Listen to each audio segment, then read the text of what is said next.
This is the diagram of human आई। तो human आई का ये जो आपको डायग्राम दिख रहा है, मैंने पूरा समझा दिया आपको, एक बार दोबारा रिपीट कर लेते हैं ना।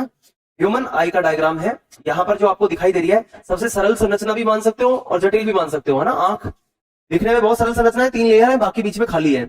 इस खाली 2 जगह खाली है, एक ये खाली है, एक यहाँ खाली है। इस जगह को कहा जाता है, इस चैम्बर को कहा जाता है विट्रस चैम्बर।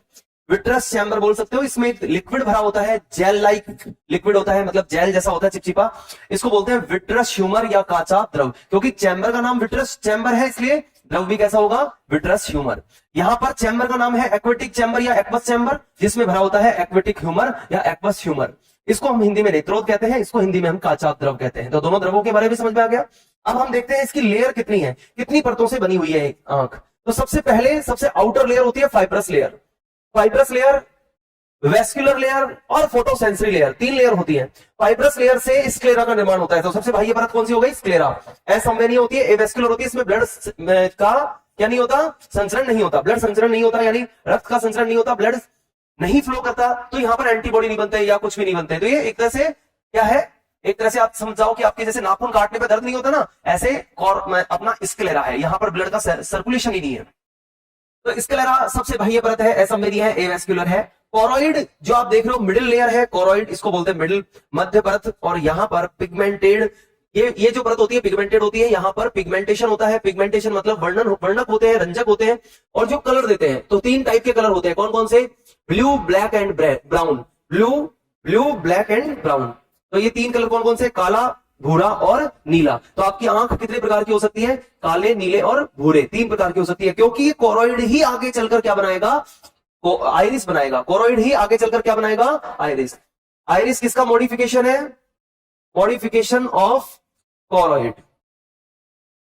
तो मैंने कहा कोरोइड पिगमेंटेड होता है तो आइरिस भी तो पिगमेंटेड होगी, और आइरिस पिगमेंटेड होगी तो आइरिस में कलर आएंगे। कौन कौन से कलर आएंगे, ब्लैक, ब्लू और ब्राउन, इन तीनों में से कोई एक। इसलिए आपकी आंख का रंग कैसा होगा, या तो ब्लैक या ब्लू या ब्राउन, 3 कलर में से एक हो सकता है।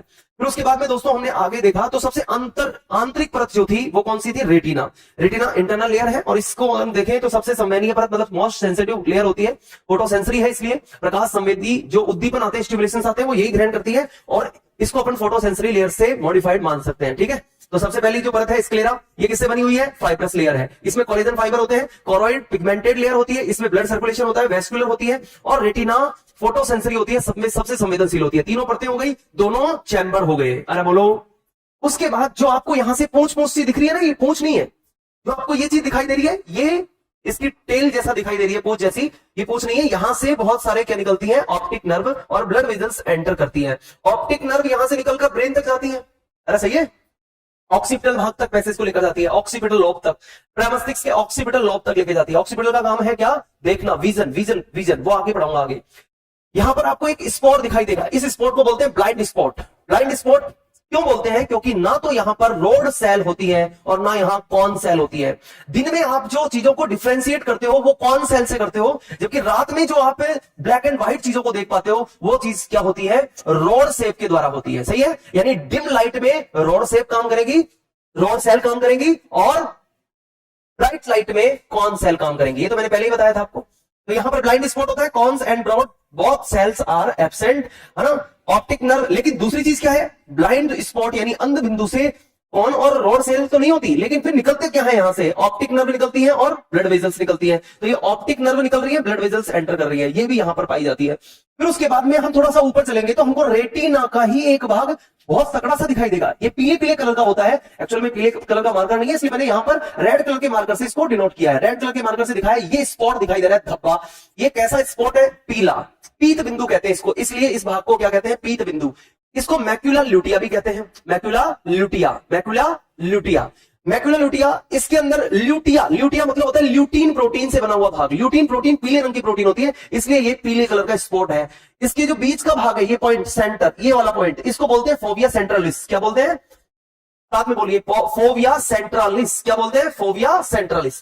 फोविया सेंट्रलिस में रोड सेल भी तो क्या होती है, एब्सेंट, लेकिन कौन सेल क्या होती है, प्रेजेंट। कौन सेल दिन में देखने के लिए, ब्राइट लाइट के लिए, सही है ना।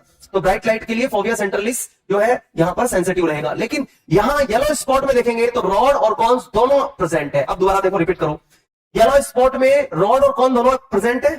फोविया सेंट्रलिस में केवल कौन सी प्रेजेंट है?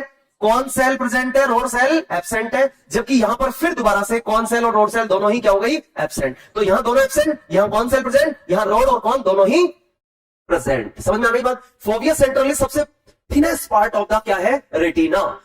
पूरे रेटिना का सबसे सकरा भाग यही है। कौन सा? Fovea centralis. समझ में आया? सबसे संवेदनशील भाग, हाई सेंसिटिव जो है पार्ट है। ऑप्टिक नर्व यहां से निकल ही रही है। ये बीच का जो पार्ट है ये क्या कहलाता है? खाली चैम्बर है, जिसको बोलते हैं अपन विट्रस चैम्बर, जिसमें विट्रस ट्यूमर जो कि जेल लाइक स्ट्रक्चर है वो भरा हुआ है। अब सबसे बड़ी बात आती है ये लेंस। लेंस कौन सा है हमारे आंख में? तो हमने कहा उत्तल लेंस या कॉन्वेक्स लेंस। अब सबसे बड़ी बात यह है कि लेंस कांच का नहीं बना। आपको फीलिंग आती है कांच का लेंस होगा, लेकिन कांच का नहीं है। क्या है ये? फैट और प्रोटीन से बना हुआ लेंस है, यानी वसा और प्रोटीन से बना हुआ लेंस है। इसको सस्पेंड कर रखा है किसने? मतलब रोक कर रख रखा है किसने बीच में? यहां सस्पेंसरी लिगामेंट। सस्पेंसरी लिगामेंट यानी इसको ऐसे लटका कर रखने वाले लिगामेंट, सस्पेंड रखने वाले लिगामेंट। यहां आपको एक छोटी सी संरचना दिख रही होगी, इसको बोलते हैं प्यूपिल। क्या बोलते हैं? प्यूपिल। यहां पर जो आप आइरिस देख रहे हो, इसके बीच में यहां पर आपको छोटी सी प्यूपिल दिखेगी। जब आप ब्राइट लाइट में जाओगे तेज प्रकाश में, तो यहां से प्रकाश ज्यादा नहीं जाए, इसलिए सिकुड़ जाती है। और जैसे ही आप कहां जाओगे? अंधेरे में, तो ये फैल जाती है। इसलिए अंधेरे में जब हम जाते हैं शुरू में, तो हमको कुछ नहीं दिखाई देता, लेकिन कुछ समय पश्चात हल्का हल्का आभास होने लग जाता है, ये टेबल है, ये कुर्सी है, ऐसा ऐसा दिख रहा है। तो वो इसलिए होता है क्योंकि उस समय प्यूपिल चौड़ी हो जाती है।